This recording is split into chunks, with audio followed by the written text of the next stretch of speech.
بسم اللہ الرحمن الرحیم۔ حضرت عبداللہ بن عمر بن عاص رضی اللہ عنہ سے روایت ہے، نبی کریم صلی اللہ علیہ وسلم نے فرمایا، قیامت کے قریب فتنے اس طرح پے در پے آئیں گے جیسے تسبیح ٹوٹ جانے کے بعد اس کے دانے لگاتار گرتے ہیں۔ موجودہ دور بھی فتنوں کا دور ہے۔ انہی فتنوں میں سے ایک فتنہ انجینئر محمد علی مرزا ہے۔ انجینئر محمد علی مرزا کہتے ہیں کہ ہم خلفائے راشدین سے اختلاف رائے رکھتے ہیں، اور کہتا ہے کہ اگر آج عمر بن عبدالعزیز بھی ہوتے تو ہم ان کی بھی اصلاح کرتے۔ اس کے اوپر ہمیں یہ کہیں گے فلاں بابے نے لکھ دیا، تو ہم پھر بار بار کہیں گے کہ میرے بھائی، جب ہم قرآن و سنت کے دلائل کی روشنی میں حضرت معاویہ رضی اللہ تعالیٰ عنہ، حضرت عمر بن عاص رضی اللہ تعالیٰ عنہ، حضرت مغیرہ ابن شعبہ رضی اللہ تعالیٰ عنہ سے اختلاف کر لیتے ہیں تو بابے شاہی کوئی نہیں، کس کی دوست؟ ہم پہ دوست، ہمیں دوست لگانی ہے قرآن و سنت کی لگائیں، خلفائے راشدین کی لگائیں، ہم اپنے سینے پہ لے کے اسے ایکسپٹ کریں گے۔ وہاں پہ تو کچھ ہی نہیں ہے۔ ہمیں دوست لگانی ہے قرآن و سنت کی لگائیں، خلفائے راشدین کی لگائیں، ہم اپنے سینے پہ لے کے اسے ایکسپٹ کریں گے۔ ہمیں دوست لگانی ہے قرآن و سنت کی لگائیں، خلفائے راشدین کی لگائیں، ہم اپنے سینے پہ لے کے اسے ایکسپٹ کریں گے۔ یہاں تو مرزا کہہ رہے ہیں کہ اگر ہمیں دھونس لگانی ہے تو قرآن و سنت کی لگائیں، خلفائے راشدین کی لگائیں، ہم اسے سینے پہ لیں گے، اسے قبول کریں گے، ایکسیپٹ کریں گے۔ لیکن جب مرزا نے خلیفہ راشد کی بات بھی نہ ماننی ہو تو اس وقت مرزے کا اصول کیا ہوتا ہے وہ بھی سن لیں۔ اگر حاکم وقت خلیفہ راشد بھی ہو، آپ اس سے اختلاف کر سکتے ہیں قرآن و سنت کی روشنی میں۔ اس کا مطلب کسی صحابی نے یہ نہیں لیا کہ خلیفہ راشد اگر قرآن و سنت کے خلاف کوئی فیصلہ کرے، بدنیتی کے اوپر نہیں، انجانے میں، تو ہم نے اس کے پیچھے چلنا ہے، نہیں، اس کی بھی اصلاح کرنی ہے۔ بڑے سے بڑا شخص ہو، خواہ وہ حضرت عمر ہی کیوں نہ ہو، ان سے علمی اختلاف ہو سکتا ہے، حضرت حسان نے کیا۔ نمبر 2، بڑے سے بڑا شخص ہو، اسے غلطی لگ سکتی ہے، خواہ وہ حضرت عمر ہی کیوں نہ ہو، انہیں حدیث نہیں پتا تھی، نعتیہ شعر سننے والی۔ اس کا مطلب یہ ہوا کہ مرزا پہلی ویڈیو میں جو کہہ رہا تھا کہ جی اگر ہمیں دھونس لگانی ہے تو قرآن و سنت کی اور خلفائے راشدین کی لگاؤ، ہم اسے ایکسیپٹ کریں گے، سینے پہ لگائیں گے، تو یہ ساری باتیں اس کی محض ڈرامہ تھا۔ ورنہ اگر وہ بات حقیقت تھی تو مرزا نے خلفائے راشدین کے متعلق بعد میں 3 ویڈیوز میں جو جملے بولے ہیں یہ جملے نہ بولتا۔ اور مرزا حضرت معاویہ رضی اللہ تعالیٰ عنہ، حضرت مغیرہ بن شعبہ رضی اللہ تعالیٰ عنہ، حضرت عمر بن عاص رضی اللہ تعالیٰ عنہ کا نام لے کر جو کہتا ہے جی قرآن و سنت کی روشنی میں ہم ان سے اختلاف کر سکتے ہیں، تو دوسری ویڈیوز میں خود ہی کہہ رہے ہیں کہ خلیفہ راشد سے بھی اختلاف ہو سکتا ہے۔ جب خلیفہ راشد سے بھی اختلاف ہو سکتا ہے تو ان میں اور خلفۂ راشدین میں فرق تو ختم ہو گیا، سب سے پھر اختلاف ہو سکتا ہے۔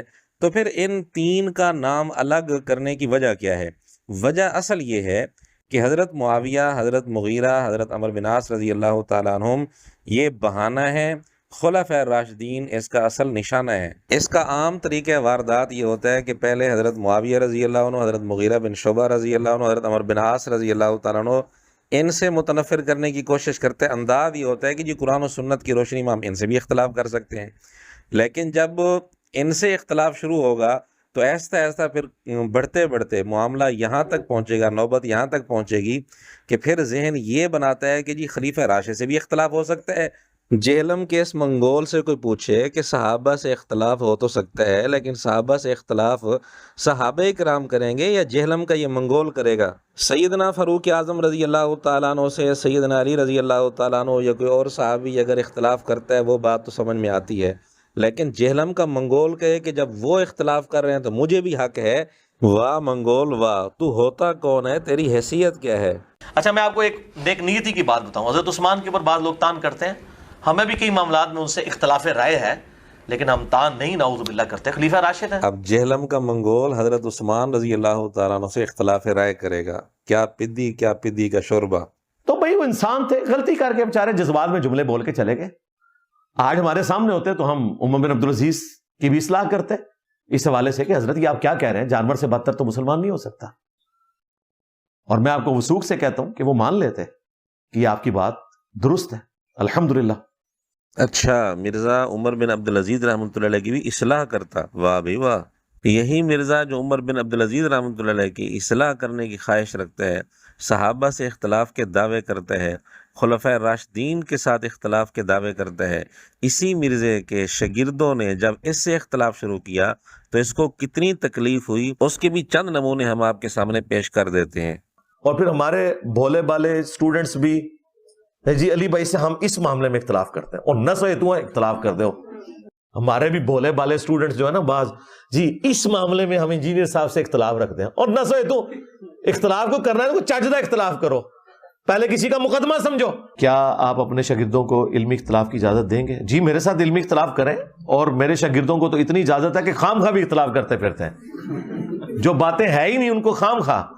تو میں انہیں ریکویسٹ کرتا ہوں، یار آپ لوگوں کو میرے سے مسئلہ ہے، اللہ کے بندو سارے اکٹھے ہو جاؤ اور ایک دفعہ ویڈیو بناؤ اور مجھے کہو کہ علی بھائی یہ غلطیاں اپنی ویڈیو میں کریں تاکہ ہم آپ سے علمی اختلاف کریں، تو میں ایک غلطیوں والی ویڈیو ریکارڈ کرا دوں گا۔ لیکن جو غلطی میں نے نہیں کی وہ میرے کھاتے میں کیوں ڈال رہے ہیں؟ اور یہ بات میں نے شروع سے ڈکلیئر کی ہے، کیونکہ بعض لوگوں نے اس پہ بھی اعتراض کیا کہ جی یہ انجینئر صاحب نے یہ کر دیا ہے، ہم سے سیکھ کے ہم پہ اعتراض کر رہے ہیں، وہ میں نے خود بتایا ہوا ہے کہ یہ ہے۔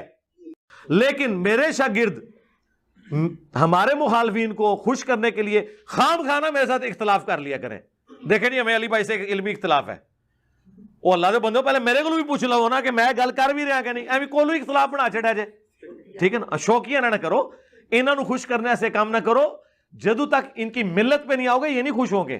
جی ناظرین، دیکھ لیا آپ نے، جب مرزے کے شاگرد مرزے سے اختلاف کرتے ہیں تو اس وقت مرزے کا رویہ کیا ہوتا ہے اور انداز کیا ہوتا ہے، کس طرح اپنی تکلیف کا اظہار کرتا ہے۔ اور اس کے جملے سنیں، کہتا ہے مجھ سے سیکھ کے مجھ سے اختلاف، یعنی تھوڑا سا ایسے کوئی اگر سیکھ گیا تو اب وہ اسے اختلاف نہیں کر سکتا۔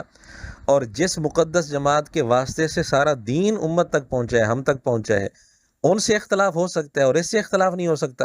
مرزا اب یہ کہنا چاہتا ہے کہ جی اس سے اختلاف کیا جائے تو پوچھ کر کیا جائے، پہلے اس کا مقصد پوچھا جائے، اس کا مقدمہ سمجھا جائے، پوچھا جائے کہ اختلاف کرنا بھی ہے یا نہیں کرنا، کرنا ہے تو کس مسئلے میں کرنا ہے، اور جس مسئلے میں اختلاف کرنا ہے وہ بھی مرزے نے بتایا ہوا ہے اپنے شاگردوں کو بھی اس مسئلے میں تم اختلاف کر سکتے ہو، وہ مسئلہ بھی ہم آپ کو بتا دیتے ہیں۔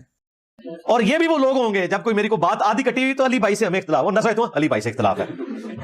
پہلے اپنے اندر اہلیت اختلاف دی پیدا کرو اور اختلاف کے لیے کوئی موضوع تلاش کریں۔ اگر آپ کو کوئی موضوع نہیں مل رہا تو میں آپ کو اختلاف کی جگہ بتا سکتا ہوں کہ میں نے یہاں پہ ایسی باتیں کی ہیں جہاں آپ مجھ سے اختلاف کریں، اور وہ ہم آپ کا اختلاف سر آنکھوں پہ رکھیں گے۔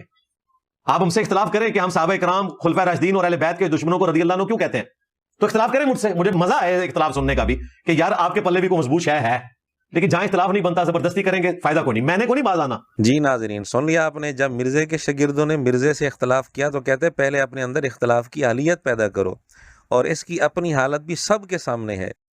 اس کے باوجود اپنے متعلق کہتا ہے کہ میں صحابہ سے اختلاف کر سکتا ہوں، خلفائے راشدین سے اختلاف کر سکتا ہوں، لیکن جب اپنی بات آتی ہے تو اپنے شاگردوں کو کہتا ہے نہیں، اختلاف مجھ سے پوچھ کر کرو، بھی کس مسئلے میں اختلاف کرنا ہے وہ میں تمہیں بتاتا ہوں۔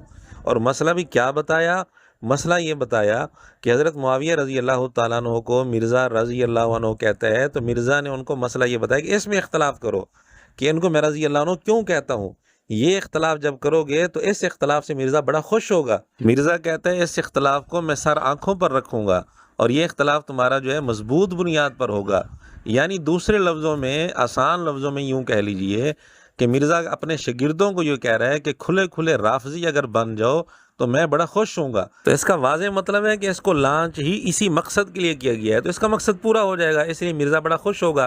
لیکن خود رضی اللہ عنہ کیوں کہتا ہے؟ وہ اس لیے کہتا ہے تاکہ اپنے آپ کو سنی ظاہر کر کے سنی سادہ نوجوانوں کو اپنے جال میں پھنسا سکے، اور اس طرح کے جملے مرزا خود بول چکا ہے، یہ حقیقت خود ظاہر کر چکا ہے۔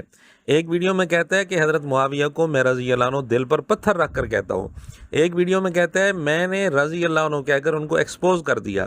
دشمنان صحابہ کو کہتا ہے کہ تم نے سینکڑوں سال لعنتیں بھیج کر وہ کام نہیں کیا جو میں نے 10 سالوں میں رضی اللہ عنہ کہہ کر دیا ہے۔ اگر میں یہ بات کر رہا ہوں، اب مجھے کوئی یعنی شیعہ علی ہونے کا سرٹیفکیٹ میں نے کسی سے لینا ہے؟ تم لوگوں نے پوری زندگی یعنی سینکڑوں سال امیر شام پہ لعنتیں بھیج کے ان کی غلطی لوگوں پہ عیاں نہیں کی، ہم نے ان 10 سالوں میں رضی اللہ عنہ کہہ کے پوری دنیا کے سامنے ایکسپوز کر دیا۔ ہم سے زیادہ کون غدیر خون کا مقدمہ لڑ رہا ہے؟ مرزے کا یہ جملہ سن کر بھی اگر کسی کو سمجھ نہ آئے کہ حضرت معاویہ کو یہ بندہ رضی اللہ عنہ کیوں کہتا ہے، اسی طرح دیگر صحابہ جن پر الزام بھی لگاتا ہے اور رضی اللہ عنہ بھی کہتا ہے، تو ان کو رضی اللہ عنہ کیوں کہتا ہے، اگر مرزے کی یہ بات سن کر بھی کسی کو سمجھ نہیں آتی تو ہم اس کے لیے دعا ہی کر سکتے ہیں